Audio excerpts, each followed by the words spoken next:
Bonjour, cette capsule vidéo présente la procédure de dérivation de fonctions transcendantes composées. Alors, je vais d'abord présenter le principe de dérivation en chaîne générale dans le cas de fonctions transcendantes. Et ensuite, je vais y aller de quelques exemples de dérivation de fonctions composées impliquant des fonctions exponentielles et logarithmiques.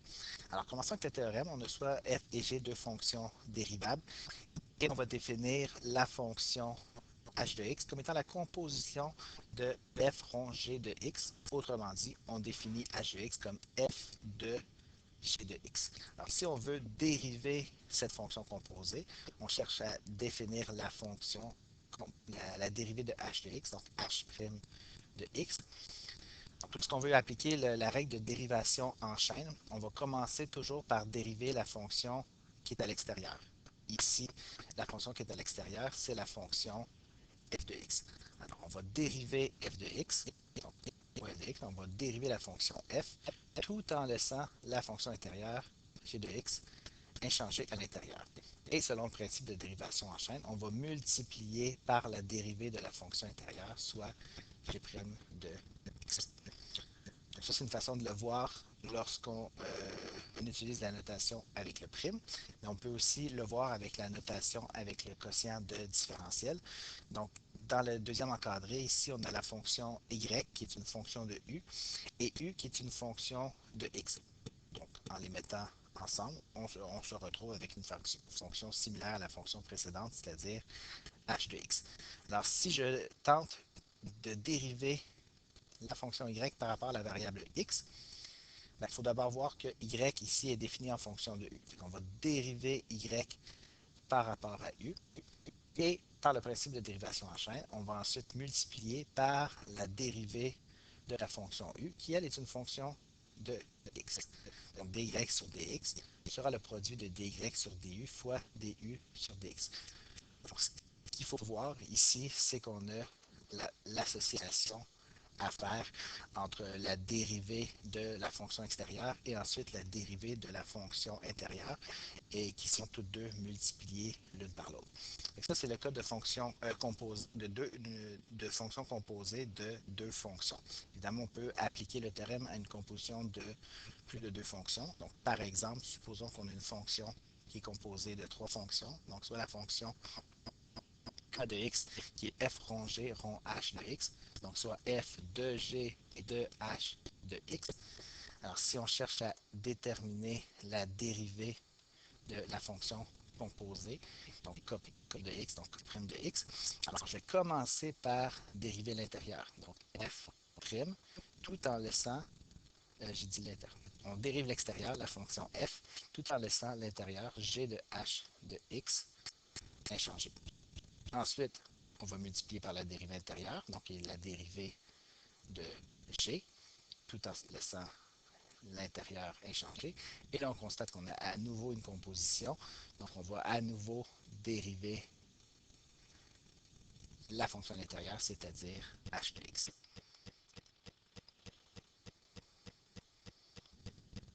Avec l'autre notation, ici, on a une composition, mais on définit les fonctions séparément.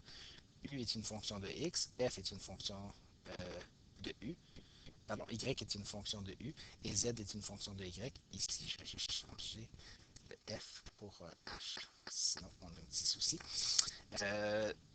Donc, si je veux dériver z par rapport à x, ben z, il faut comprendre que c'est une fonction de y, donc on peut dériver z par rapport à y.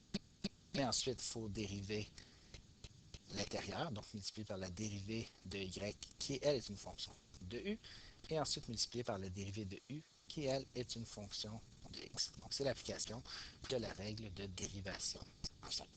Donc voyons voir concrètement ce que ça implique avec une fonction composée. Deux exemples de fonctions composées. Alors commençons par la première ici qui est f de x est égal à 3 exposant x2 plus 5. Donc la première étape, c'est de vraiment comprendre la structure de la fonction, donc la composition ici.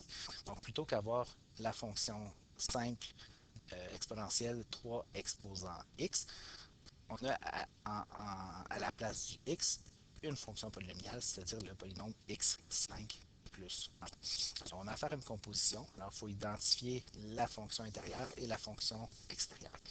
Donc, une autre façon de voir cette fonction-là, okay, ça serait de dire qu'on a une fonction 3 exposant u, où u est une fonction de x. Donc, juste pour se rappeler, donc 3 à la u, si on dérive ça, donc ça va donner 3 à la u fois ln de la base, donc ln de 3. Mais puisque u est une fonction, on va multiplier, selon la règle de dérivation en chaîne, par la dérivée de u.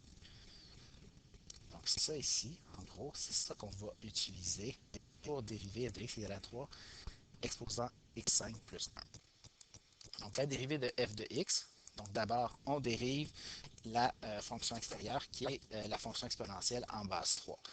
Ce faisant, on ne touche pas à l'exposant, donc c'est 3 à la x5 plus 1 fois ln de 3. Et là, on applique la règle de dérivation en chaîne, donc fois la dérivée de l'exposant, donc fois x5 plus 1. Donc toute la première partie ici, c'est réglé. On ne fait que la retranscrire. Et il ne reste plus qu'à dériver x à la 5 plus 1, qui donne 5x4 plus 0. C'est pour moi notre réponse finale. Ici, il n'y a pas vraiment de simplification qu'on peut faire. On ne peut pas rassembler les ln avec les exponentielles et les polynômes. On pourrait peut-être, par convention, commencer par indiquer les fonctions polynomiales, mais ça peut être un choix personnel, mais la dérivée pourrait ressembler à ceci. Allons-y avec le deuxième exemple. Donc cette fois ici, on a la fonction f de x égale ln de 2x5 plus 3x2 plus 7. Alors on a à nouveau une fonction composée à deux niveaux comme précédemment. Alors ce qu'on veut faire, c'est identifier justement les deux niveaux. Alors on a la fonction ln, donc le logarithme en base e, et à l'intérieur, on a le polynôme 2x5 plus 3x2 plus 7. Alors, un peu comme j'ai fait précédemment, je pourrais me poser la question, si j'oublie que la fonction intérieure, c'est une fonction polynomiale, dire la structure de la fonction, ben, c'est ln d'une fonction u. Donc, si on dérive ln de x, ça donne 1 sur x. Mais si on dérive ln de u, ça donne 1 sur u fois l'application de la règle de dérivation en chaîne, donc u'. Souvent, on va dire que ln de u, c'est aussi égal à u' sur u. C'est une façon un peu plus concise de donner la dérivation. Appliquons ça à ln de 2x5 plus 3x2 plus 7. Donc, je cherche à déterminer f' de x. Donc, la première chose, je dérive ma fonction extérieure, donc qui est ma fonction logarithmique. Donc, ça, c'est 1 sur l'intérieur, donc 1 sur 2x5 plus 3x2 plus 7. Et application de la règle de dérivation en chaîne, fois la dérivée intérieure, 2x5 plus 3x2 plus 7. Dérivée. Il me reste à faire cette dérivée-là. Donc, ce faisant, ben, mon dénominateur ne change pas, c'est 2x5 plus 3x2 plus 7. Puis, question de sauver du temps, ben, ici, ma dérivée, je vais carrément la mettre tout de suite au numérateur. Donc, la dérivée de 2x5 me donne 10x4. La dérivée de 3x2 donne plus 6x et la dérivée de 7 donne plus 0, donc plus une constante. La dernière chose qu'on pourrait faire ici, ça serait de tenter de factoriser le numérateur pour voir si cette simplification-là permettra de gagner des étapes pour des procédures ultérieures. Donc, je peux mettre 2x en évidence. Il va me rester 5x3 plus 3. Le tout sur 2x5 plus 3x2 plus 7.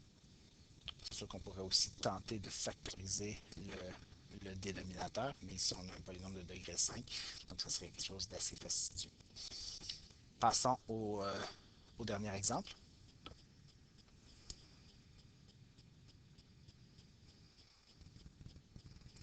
Donc ici, comme dernier exemple, j'ai la fonction f de x est égal à e exposant racine de x3 moins 4.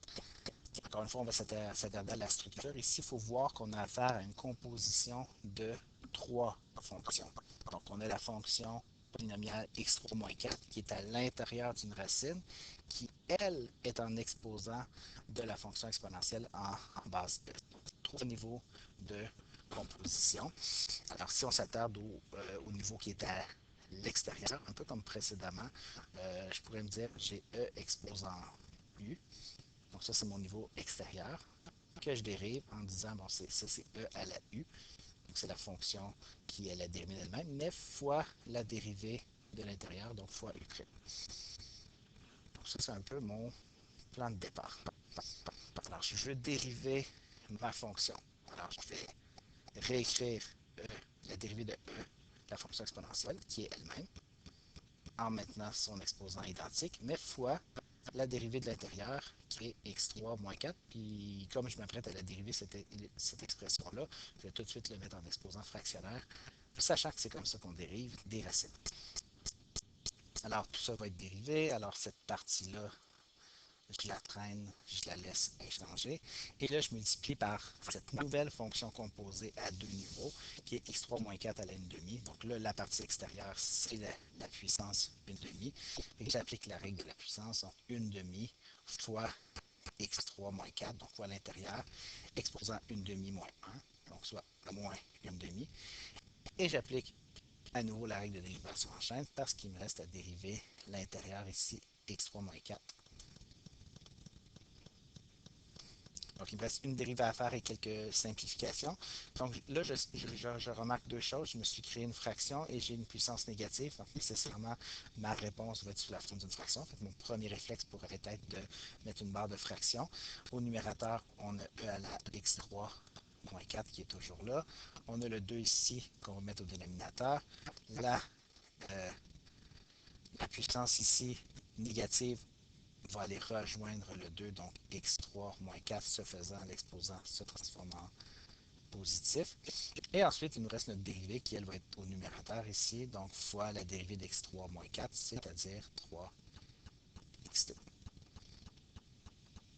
C'est pas mal ma réponse finale, qui pourrait être écrite de cette manière-là, 3x2 à la racine de x3 moins 4 sur 2 fois la racine carrée. On peut revenir à la notation racine, x3 moins 4 racine carrée, et ça serait la dérivée attendue. Merci.